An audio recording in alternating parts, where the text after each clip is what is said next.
ശബരിമലയിലെ ഓരോ കാഴ്ചകൾക്കും വസ്തുക്കൾക്കും പിന്നിൽ വിസ്മയമുളവാക്കുന്ന ഒരു കഥയോ ചരിത്രമോ ഉണ്ടാകും പറയാൻ.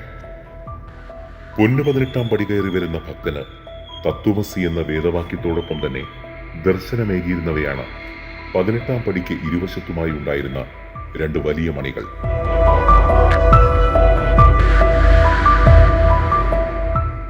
ആറു വർഷം മുമ്പ് വരെ 18 പടിക്ക് ഇരുവശത്തുമായി ഉണ്ടായിരുന്ന ആ വലിയ മണികൾക്ക് പിന്നിലും ഇത്തരത്തിൽ വലിയൊരു ചരിത്രം ഒളിഞ്ഞിരിപ്പുണ്ട്.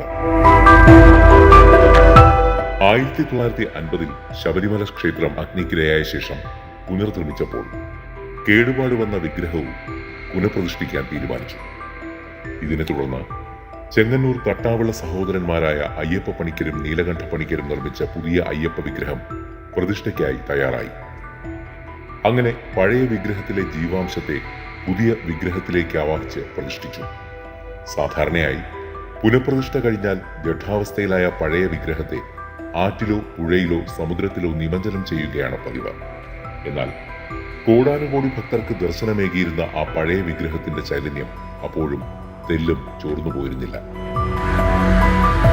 അന്നത്തെ ശബരിമല തന്ത്രിയായിരുന്ന താഴമൺ മഠം കണ്ഠരര് ശങ്കരർക്കും ദേവസ്വം അധികാരികൾക്കും ആ വിഗ്രഹത്തെ അങ്ങനെയങ്ങ് വെറുതെ ഒഴുക്കിക്കളയാൻ മനസ്സ് വന്നില്ല.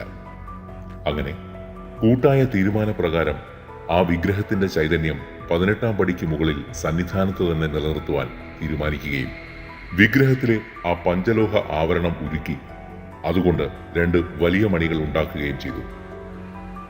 6 വർഷം മുമ്പ് വരെ, അതായത് 2018 പുതിയ കൊടിമരം സ്ഥാപിക്കുന്നതുവരെ 18 പടികൾക്കും ഇരുവശത്തുമായി ആ പഴയ അയ്യപ്പ വിഗ്രഹ ചൈതന്യം സന്നിധാനത്ത് തന്നെ നിലനിന്നിരുന്നു, രണ്ട് വലിയ മണികളുടെ രൂപത്തിൽ.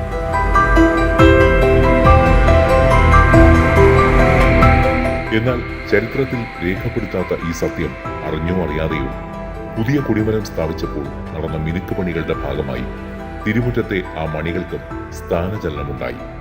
ഇപ്പോൾ ഇവിടെയുള്ളത് പുതിയതായി സ്ഥാപിച്ച മണികളാണ്.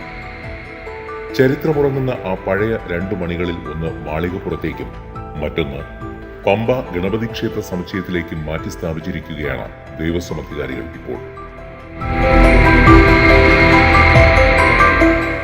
എന്നാൽ കോടാനുകോടി അയ്യപ്പ ഭക്തരുടെ ഹൃദയകമലത്തിലെ നിറചൈതന്യമായ ആ അയ്യപ്പ ചൈതന്യം തുളുമ്പുന്ന ചരിത്രശേഷിപ്പിനെ വീണ്ടും 18 പടിക്ക് മുകളിൽ തിരികെ സ്ഥാപിക്കണമെന്ന ആവശ്യവും ശക്തമാവുകയാണ്.